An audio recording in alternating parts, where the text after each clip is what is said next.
தினம் ஒரு தியானம்.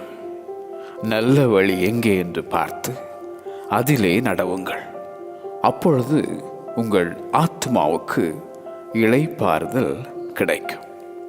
எரேமியா தீர்க்கதரிசியின் புஸ்தகம் அதிகாரம் 6 வசனம் 16.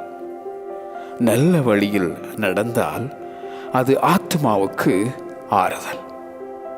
தேவனுடைய வழி உத்தமமானது. மனுஷனுடைய வழிகளெல்லாம் அவன் பார்வைக்கு சுத்தமானவைகள். மனுஷனுக்கு செம்மையாய் தோன்றுகிற வழி உண்டு, அதன் முடிவோ மரண வழிகள். கேட்டுக்கு போகிற வாசல் விரிவும் வழி விசாலமுமாயிருக்கிறது, அதன் வழியாய் பிரவேசிக்கிறவர்கள் அநேகர். ஜீவனுக்கு போகிற வாசல் இடுக்கமும் வழி நெருக்கமுமாயிருக்கிறது, அதை கண்டுபிடிக்கிறவர்கள் சிலர்.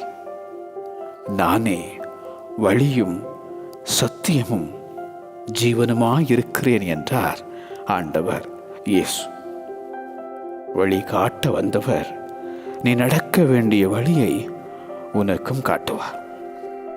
வருத்தப்பட்டு பாரம் சுமக்கிறவர்களே, என்னிடத்தில் வாருங்கள், நான் உங்களுக்கு இளைப்பாறுதல் தருவேன் என்றவர் உங்கள் ஆத்மாவுக்கு இளைப்பாறுதலை தருவார்.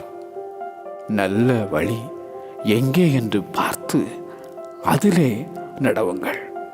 அப்பொழுது உங்கள் ஆத்மாவுக்கு இளைப்பாறுதல் கிடைக்கும்.